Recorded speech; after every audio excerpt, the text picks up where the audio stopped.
Hey everybody, we're back at Daytona International Speedway today along with the wind, but we're not here for a race. We're here to go through tips and tricks and overview for Welcome to Rockville 2022.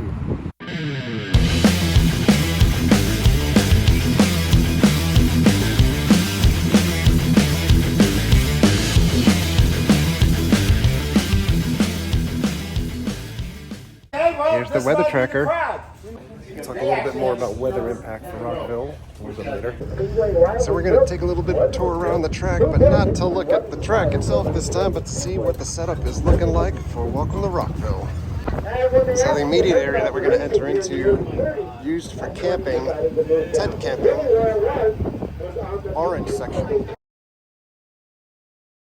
And outside the track, I believe this is additional day of parking, turn 4.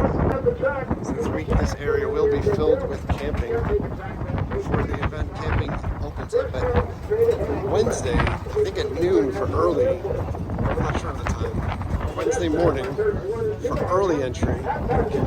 Enter in throughout the day on Wednesday.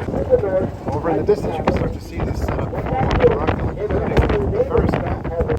Lines being set up here now for camping with tents and cars. Come in on this side. This will be the prepaid parking area if you paid for parking for any of the days or for the weekend. And for the prepaid parking, you enter into gate 70. We're entering into the track here. This is not an entrance during Rockville. However, VIP parking is located right in that area. And there will be tents here for Welcome to Rockville, including the VIP tent, which is right over there.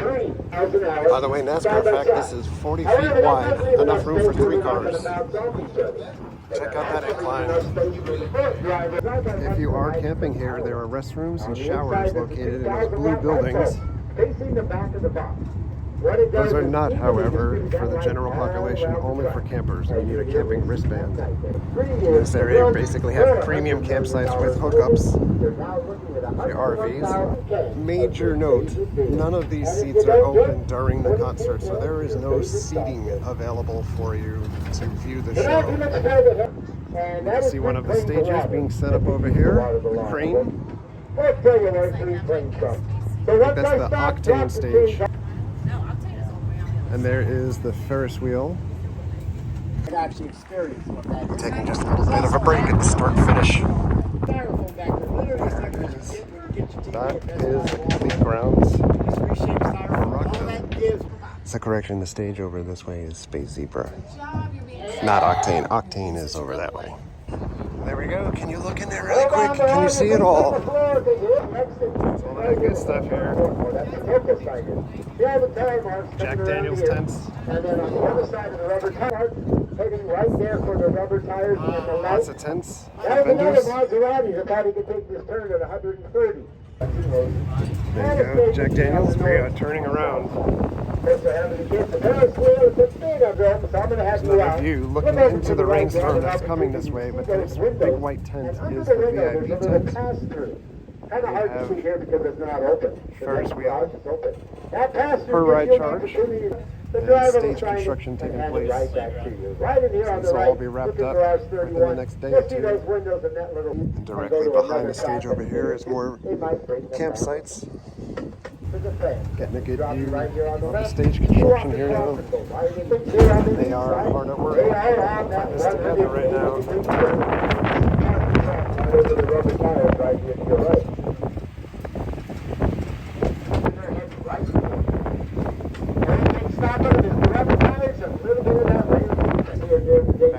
VIP concession tents. Here's more premium RV spots with hookups. Much cheaper. Numbers on the railing. And to the side, VIP tents. The biggest sell for VIP this year definitely will be the fact that it is a tent and you have some shade. Coming up outside of the VIP area is the DW Present stage. There you go, small stage, breaking bands. And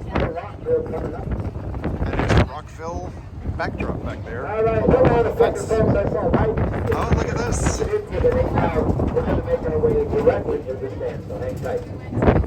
Oh, and rides. Got rides this year?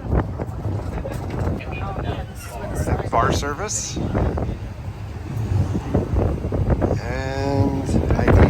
etc. for the bars. This is the other VIP area. More restrooms and showers for folks that are camping here. And this is the Octane stage over this way, the other main stage. Well, that's exactly why they're painted that way. Sort of a little bit further behind in construction here on this one. And then there is more premium camp spots over this way. But then beyond the wall is the purple lot for tent camping. You got the Kraken Tiki Bar tent set up over here. Junior, senior. We're playing Beat the Rain, but we're gonna go up the escalator and see what we can see from a better vantage point. So a quick word about the weather, because I said we'd circle back to it. It's gonna rain during Rockville this week.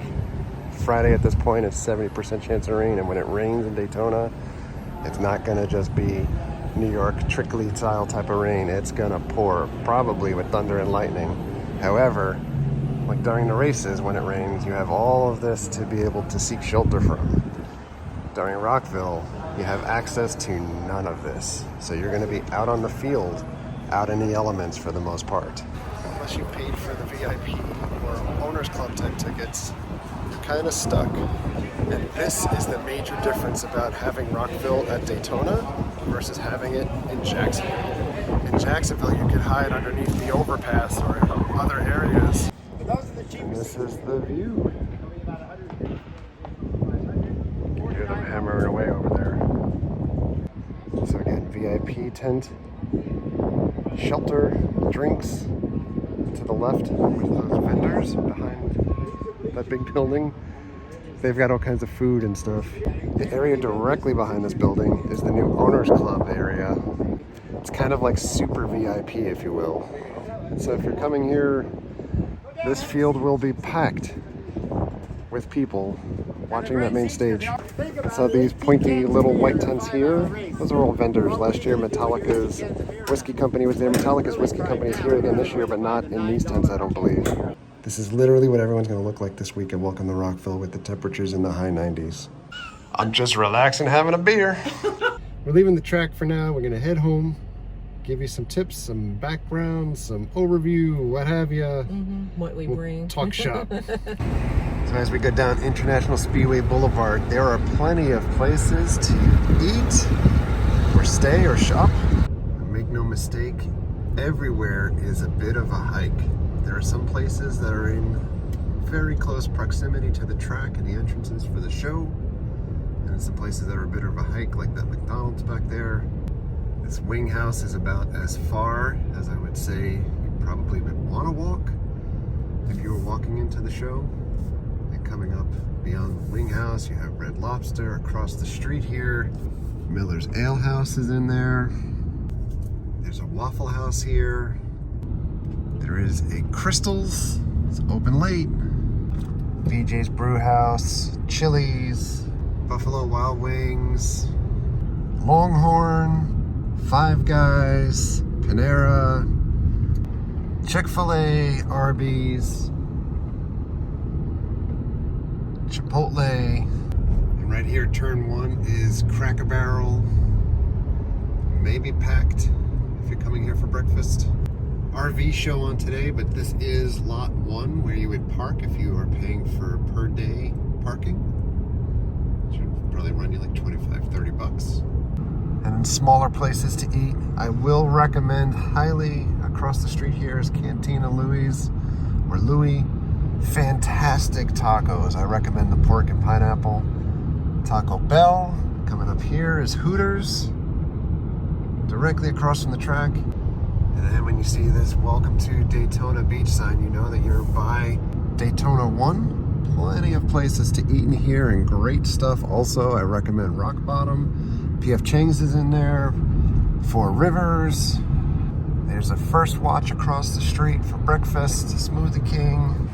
And then when you get to Bill Fran's, there's a Bahama Breeze, an IHOP, Olive Garden. So taking a little bit of a side trip through Daytona 1 so you can get a feel for the land here. There's a Jeremiah's over here. Probably the best place around. Ices, ice cream. There's a Game Time that's similar to like Dave and Buster's. Burger 10. movie theater, in case maybe you get rained out and you don't want to stay at the track anymore. There is a huge Bass Pro Shops here, just in case you need to load up on any materials while you are attending the festival over the 4 days. New shirts, shoes. One thing for sure, your shoes are going to get wrecked once it is raining and full of mud out on the infield. There's the Four Rivers I spoke about. Always amazing barbecue, just not open on Sundays, so in case you're coming Sunday, don't plan on eating there. Rock Bottom's really good too. Good craft beers. P.F. Chang's. Can't go wrong. Tiano's Italian Kitchen back there. And in the proximity to the track, this place is literally right across the street, so much better than spending money at the festival to eat if you can load up ahead of time and get some quality food. So as we head home, I do want to talk about transportation in the area and where you are staying if you are staying in a hotel nearby. There are some nearby hotels that are walkable, like this Hilton that's coming up on the end. I mean, it's a little bit of a walk. It's probably going to take you like a good half an hour or more to get there from the track. As you can see, this plane is landing in front of us. And then there's hotels that are further up International Speedway as you get towards the beach. Those are a good 4.5 to 6 miles away, depending on where you are staying on the beach. That is not a walkable distance. And if the thought is you're just going to hop out and grab an Uber to get back to the beach, last year in November when Rockville was held, probably somewhat smaller crowds compared to the lineup that they have this year, it took folks greater than 2 to 3 hours of waiting for an Uber to be able to get back to their hotel. You're going to need a game plan for what you are doing to get back to the beach. We're back at the Cheap Seats compound, skeleton leg hanging off the wall back there, and beach tracks behind us. Let's talk a little bit about the event. Rockville this year, 4 days. The event really has grown over the years. Remember back when it was like 2 days, and then they were scraping by trying to find bands for 2 days. And then it went to 3 days, and we were like, oh no, how can we survive? And then in the last few years, it was now it's 4 days, and it's like, oh. And technically 5 days if you're camping. So if you're camping, you get an extra day of concerts with Steel Panther on Wednesday night. And you can only do that if you have a camping wristband and you are camping on site. They also have Crooked Teeth playing there on Wednesday night also, which is pretty awesome. The headliners this year are pretty phenomenal, at least for older people, as I'm told by our friend Connor. You should check out his channel. We'll put a link to it down below or up above. And he's a little bit more in touch with more of the newer bands that I think are out there today. But Thursday night, Kiss is playing. How could you miss Kiss? You know, we have a friend that just bought a ticket just because he wanted to see Kiss. Yeah, Kiss, you can call them Scab Kiss all you want. We've seen this tour twice already in its current run, the Farewell Tour. It is well worth checking out Thursday night just for the Kiss show alone. I don't know how they're going to be able to do all of their staging that they normally do, coming down on pods and the pyro and stuff, but it is really a spectacle that shouldn't be missed. Other bands that I think that are really well worth seeing on Thursday, Down is playing a rare show, so you get Phil Anselmo and gang in town. I'm sure the one that's going to bring the most people to the stage, at least in Daytona in Florida, is going to be Five Finger Death Punch. Yeah. I'm not a Five Finger Death Punch fan, but I do. The milkshakes are going to bring all the girls to the yard. In this moment, El Nino. Unfortunately, there's a bunch of bands that are playing at the same time as other bands. So El Nino is playing at the same time as Black Label Society, which is really tough. Oh, yeah. So, and then we've got Clutch before that, Bad Omens, and Mammoth. We didn't get to see Wolfie before. Van Halen, favorite band of all time, so definitely want to check that out. The shows this year, they start a little bit later than I think they did in prior years. Prior years, they opened up like 11:30, 12 o'clock. Yeah, now it's like 1 o'clock or so you could always sleep in or whatever, or get there Except early. Except for Saturday. For merchandise. Saturday opens up at 12. Yeah. Pro tip is if you want merchandise, there's usually one giant tent of all the merchandise, and Welcome to Rockville stuff may be in different locations, so they normally have like a series of all t-shirts. You could check out what designs have been released already, I think, on the website and on the app. You're going to definitely want to download the app. The Rockville shirts generally have all of the bands on the back, and they have whatever designs in the front. You may like them. I'm not a big fan of them. I liked one or two of them this year. There's one this year that looks pretty cool out of like the batch of stuff that's out there. But the bands, typically they'll only sell their merchandise the day that they're playing. And then sometimes there's some bands that they will have for multiple days. Yeah, I'm like not I could sure see if Guns N' Roses, they'll probably have their merch like multiple days out there. And by the way, so Friday brings us to a bunch of bands that I think are good. Like for me, you're going to want to check out Diamante and Dead, as well as maybe Stick to Your Guns. Seven Dust is a must. It's a must, a definite must. And they are a mainstay of like the Danny Wimmer concerts. Tyler Bryant is also really good. We've seen them before. And then the other band, Seether, another band that keeps coming back. It's a definite for unfortunately, Seether is on at the same time as We Came as Romans. Yeah, I might do half and half of those because I want to see We Came as Romans. Under Oath is on the same time as Megadeth also. I'm going to Megadeth. And then Breaking Benjamins and headlining is Korn. Korn seems to play almost every other year for Welcome to Rockville and these festivals. But when we were just talking about like going back and forth to different stages, splitting stuff up, you guys should realize if you've never been to Welcome to Rockville before, the distance between stages I would probably put at like maybe a half a mile distance or so in between the two. The two main ones, And if bands are playing at the same time, you just have to consider that you need to leave time to be able to walk back and forth. And walk through a sea of people. Yeah, there is a ton of people to have to navigate through. Yeah. The other piece, should you get split up from your party, you're going to want to designate a meeting spot. Yes, where you guys go, or have like a dedicated area where you're normally watching bands, because cell phone service at the track can be like non-existent. I mean, and it was like horrible. Yeah, and so therefore, like when you're looking at the app like I am now, you have the ability of like kind of selecting which bands you want to be able to see, etc. And then you have like a little person icon up above. You're going to want to hit that person icon, screenshot the bands that you want to see in the time so that you have it on your phone as a picture, because chances are highly likely that your phone is not going to work when you're on site. No. So you're going to want to make sure like you know what times things are playing. It's not like going to the good old Warped Tour days when you had like the big inflatable board of the set times and stuff like that. And so Saturday, big headliner, the huge get for Danny Wimmer, Guns N' Roses this year. They're going to pack the house. And by packing the house, by the way, you know, your expectations should be set that, you know, it's basically like standing on the floor of a football field without the seats in a bowl type of situation when you're watching bands. And therefore, you know, when you have 60,000 people, it's 60,000 people on the floor, and everybody has the same idea, like, I'm going to go and get up front. Things that you need to know, like when you're getting up front, you're likely going to be near pits, and people are going to mosh and stage dive or maybe not so much stage dive, but like crowd surfing. For any band, I mean, you know, you could put on Casey and the Sunshine Band, and we're going to find a way to open up that pit. Yeah. So if you're planning on staying in the middle and you want to be calm and watch the thing, realize calmness is not going to likely happen for you, and you're going to get jostled around, etc. Go to the sides or the back. It's definitely not like watching a concert if you paid to go for a singular stadium show or an arena show and stuff like that, because it is flat.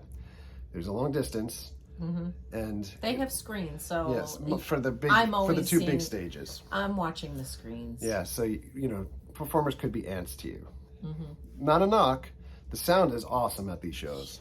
The view is not the best. Also on Saturday, Shinedown's playing Crown the Empire, Rise Against. And unfortunately, like Jerry Cantrell is playing the same time as John Five, the two premier guitar players that you would want to see, like me. They're playing at the same time, so what do you do? You're like skipping around. Yeah, I'm skipping around because I'm looking at the time like this is going to be like the longest video of all time to try to be a guide. When you get to Sunday is kind of like, to me, it's like a revisiting of the classic Lollapalooza days. So headlining because of Taylor Hawkins passing away from the Foo Fighters. Foo Fighters were supposed to headline, now it is Nine Inch Nails. So I go back to classic Lolla days and seeing these bands like Nine Inch Nails, Smashing Pumpkins, Jane's Addiction. Jane's is going to be amazing. Yeah, I've never seen Jane's Addiction, and I'm so psyched. Yeah, so if you've never seen these bands, and they're kind of like legendary, I think, at this point, because it's hard to imagine that, like, you know, 30 years have passed since I saw Nine Inch Nails in '94. Yeah. So I mean, that just wow. Escape the Fate is playing the same time as Smashing Pumpkins, unfortunately. and the Hue is playing the same time as Jane's Addiction. But I would put Jane's Addiction as like the you can't miss type of thing. Hailstorm is playing again. I'm not a big fan of their last couple records, but they put on an amazing show, and RJ is probably the best rock drummer in the last 20 years. So, and he has such a great personality. Yeah. Crowbot's playing as well earlier in the day, and Spirit Box is a can't miss show. We saw Spirit Box last year too. Absolutely amazing.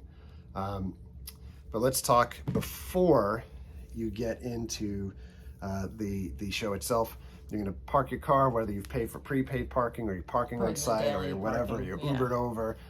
You need to go through metal detector, and you need to go through a search. So they're going to search your bags.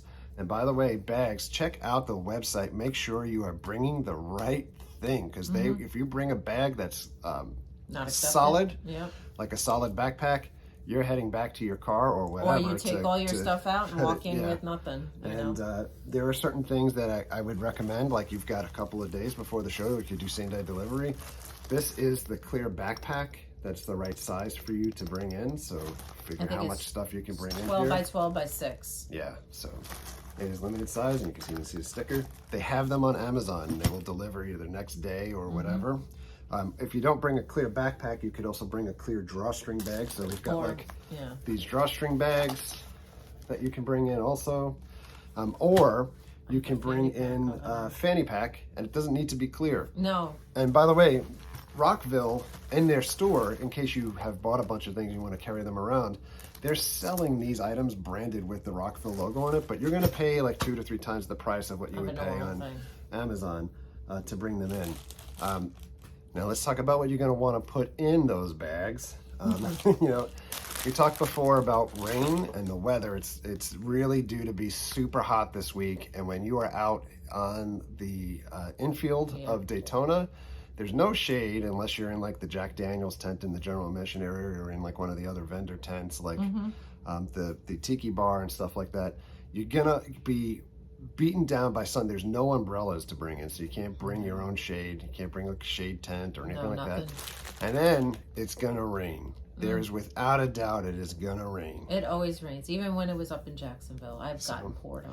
This is prime season in Florida if you're traveling from out of state to go to a show, that it is gonna rain on you. So you're gonna likely want to bring ponchos. These are not like the dollar ponchos. These are like $1.99 type ponchos, but you want to bring ponchos that are going to cover your entire being. By the way, for the heat also, there is a water slide that they're going to erect, like an inflatable bounce house type water slide, which I would say, like, if you probably get there at the very beginning of the gates opening up, like maybe Thursday or Friday, but, you know, I don't want to say much about personal hygiene at these events, but there's a lot of smelly bastards and people that maybe need to not be using deodorant or haven't cleaned themselves for a while. People that may be camping that are not going in a shower. And they're going to be going on that slide, and then you're going to be following The second them. and third day is when you start really not wanting to be near people. That may not be a big thing for you, but it may be. One thing you may want to bring also, as far as bathrooms, they're porta potties. So you could either bring, like camping, if you go camping, you normally would get like a container that's similar to like this, like with toilet paper wrapped up. People will hoard the toilet paper in the porta potties. So pretty much by midday, by 7 o'clock, you could expect not any of the porta potties to have any toilet paper. So girls, or you could stop off, guys, or whatever, or girls, bring your wipes. Don't have a smelly ass. In addition to it raining and being on the dirt and grass, like we were when we did the tour today already, you could see there's a ton of like gnats or mosquitoes that are all around the place. And if it rains, that stuff is going to come out even bigger. You're going to want to bring in bug spray, whether it's a smaller bottle than this or I have whatever. The little there's ones. Like there's little guys in here somewhere, but here they are. Like little guys that you could probably fit in your fanny pack or whatever else that you want to do. So bring bug spray. You're going to get eaten alive out there for sure. The other thing that you can bring in this year, and starting last year, they had water stations. So when the event was up in Rockville, when the event was up in Jacksonville, there was really not a lot of free water to be had anywhere. And the best place to get water. Yeah, the best place to get water was at like the little fire museum, which was in the VIP area. So you're kind of stuck. So last year they adopted the Vans Warped Tour mentality of let's have water stations, and you could fill bottles up. So you could buy water on site, or this year you could bring in plastic bottles, no metal bottles, so there's no Yetis or corksicles and things like that. So I'm bringing in like Brita water bottles. You can pick these up. I got this at Target for like $16, which is probably the price of buying like maybe 2.5 bottles of water on site. Because let's be real, do want to also talk about like the vending prices there. The vendors are there to make money, and they should make their money back. But last year we paid like $20 for a small bowl of mac and cheese with some chicken in it. It was $15. Okay, 15 or I think it was 15 plain and 18 or 20 with the chicken. Might have been, but I know the base is like 15. I remember all the food. Drink wise, when you're buying bottles of beer bottles, like probably like $11-12 a bottle. The tiki drinks are $20. Yeah, tiki drinks were $20. Some mixed drinks like $20, and the same thing with like the Metallica drinks were kind of pricey. The beers, like I said, you know, you're gonna run your money. And one thing, pro tip. Eddie wants to be a part of the Eddie video. Van, the cat here. If you're new to this channel, we've got 2 cats named Eddie and Sammy, because again, Van Halen, greatest band of all time, right?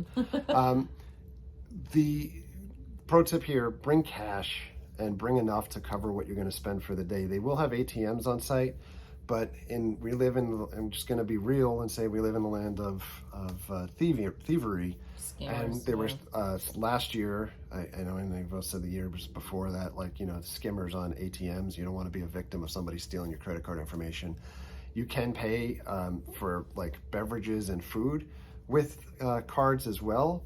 But last year, I know folks had issues with either having their cards skimmed at those vendors also, or double charged, or when you're putting a tip on the thing, like if you didn't use a decimal point when you were putting in your tip and you wanted to put in like $5 for a tip, it would be you end up tipping like $500 or $50. It would be like double what you put. Like if you put in $10, it would be $100, or you know. Life gets easier going back to cash. So my recommendation is hit an ATM prior to bring your cash in with you. In addition to the bottles, if you got young ones, or even if you're closer to the stage or anything, I mean, earplugs, you can't go wrong with them. You're losing hearing. I have tinnitus for many years of playing music, etc. So earplugs are the way to go. Oh yeah, this is a definite for me. We don't have the bigger version of this here, but sunblock is a no-brainer, right? Like you need sunblock, and this is like sunblock or chapstick type stuff for your lips. Bring your sunblock. Don't bring your aerosol sunblock, because they'll throw it out. For the most part, they confiscate aerosol sunblock. So you're gonna want to bring that good old squeeze, oily shit that you put all over you. But that's the deal. Lotion. Yeah, bring the lotion. The other thing that you can bring in is a fan, right? So it's gonna be steaming hot. These fans are reasonably cheap on Amazon. Yeah, they said you're allowed to bring in the neck fan. You can bring in the neck fan also if you want to get your hair caught on it. No, I'm not. I don't have that problem, but others in my party do. Yeah. But these little fans, we've bought a bunch of these in the past, and they're USB charged. They last a long time, and you can buy them on Amazon also. But if we can open this guy up, it's got like 2 or 3 speeds. And you're gonna feel it. That's pretty cool. So I've used this most recently when we went to Earth Day birthday. The charge lasts for a long time. Just, you know, you got to do what you can do to try to outwit the elements. My hat's in there. Also, I was gonna press pause, but I mean, bucket hats, things like that. You want to cover your dome, male or female. Make sure you're not getting a sunburn on the top of your head. The other thing that I brought, but you don't need to necessarily buy like this version of it from Amazon. If you're buying like water bottles on site or Coke and things like that, they oftentimes will take the cap off, and your soda or your beverage is gonna go flat. So the pro tip is to bring other caps, like save caps. If you bought a 20-ounce bottle, I have a little bag with caps that I've saved. Or we've got this from Amazon also, where you can get like a 3-in-1 straw, but it's basically like a universal bottle cap. You know, so you can take this and eventually it'll open up, but you know, this basically serves as like a bottle cap that you can use, and it fits the top of any bottle. So you can either do that, or you can go the cheap way and buy a bottle of Aquafina or something else. And I bought a Dasani I have a regular water bottle from the store, so I have like 3 or 4 bottle caps that I can actually use if I need to. But since we have the water bottles, I don't think I'm gonna need it. The last pro tip, because this is becoming an epic journey of a video, just have fun. There's tons of things to do besides just necessarily being glued to the stages for bands. So the rock experience that they have every year, you can go in there. It's like a giant Sam Ash or Guitar Center where you can try out all of the instruments. They have a bunch of different amps and stuff like that. There are folks that are selling like Rockville bracelets. By the way, if you haven't gone through Facebook before to the Rock Villains page, do a little search for Welcome to Rockville, Rock Villains. It's a nice, close-knit group of folks that have a ton of tips and things in there also for you guys to check out. Everything out there. So there is a bracelet that was made for Rock Villains. We got it last year, except it rips all the hair out of my arm. The company is called Strung. Strung, that's right. And there's other vendors there, like they have Checkers free fries. I think they're bringing that back this year. There's other vendors there too, like the Metallica whiskey will be back. Oh, they have the Vidacious wine. Yeah, the wine. So like the singer from Tool, Maynard, has his wine dealio there on site. If you are eating food on site, like everybody gushes over island noodles, and you'll hear everybody talk about island noodles. I like island noodles, but I'm not in love with them. Like I'm not going to wait online for island noodles when the line is about 50 people deep. There's no way. The lines can be long for any of this stuff. So if you plan it out and you're like, well, I'll just get food at 6 o'clock. Like, guess what? Like 200 other people are going to want food at 6 o'clock also. There's 60,000 people there at like any time, and they're all looking for the same thing. The best time to get food is probably between maybe 2 and 4 o'clock. That's like a sweet spot where not everybody has gotten there yet. So if you want to eat at that point, and then just save food for when you leave somewhere. So best tip for your day, if you want to enjoy yourself, load up on food beforehand, before you go. You can pre-game tailgate or whatever beforehand, not necessarily in the parking lot, but there's plenty of places around. Get your food on, get your drink on, get there early. Get in line for merch. Merch line can be brutal. Like it could be like an hour or so more. So when you're looking like, well, I'll just go during whatever set. And like that line just never goes down. Yeah, no. But have fun. Yeah. Also, one last thing was I'm thinking about like the rain and everything when it does rain. Bring comfortable shoes, but bring the shittiest shoes that you own, because they're going to be loaded with mud. And we've had encounters with Rockville in the past where we had to go buy shoes within the middle of the days of the event because they've gotten wrecked the day before. So bring multiple pairs, bring extra clothes to be able to bring 2 of everything if you're staying in a hotel and you've got room and capacity, like to be able to change in and out of stuff. And lockers. We have a locker. They do have lockers. I don't think that they'll have any lockers by the time that we open up on site and everything. They typically sell it in advance, but the lockers have chargers in them too. Bring a charger for your cell phone. Bring if you have a locker, bring a pair of socks. Just in case. Flippy floppies. And if you want to bring an extra pair, extra shirt or, something to change into if you need to. Stay hydrated, have fun, enjoy the show. If you see us, say hello. It is always amazing how many people we end up running into at Rockville every year. If you see Mosh Pit Jesus, ask him for a prayer also to be blessed. And Santa. And Santa do that too. He's checking on you. So in any event, that's going to do it for our Rockville preview. We'll be there in a couple days. It's hard to believe. Yeah, excited. And hopefully we'll see you there. Yeah. So thanks a lot for watching. Thank you very much for all of your likes, comments, and subscriptions. Treat others the way you want to be treated. Have a great day. We'll see you guys. Soon.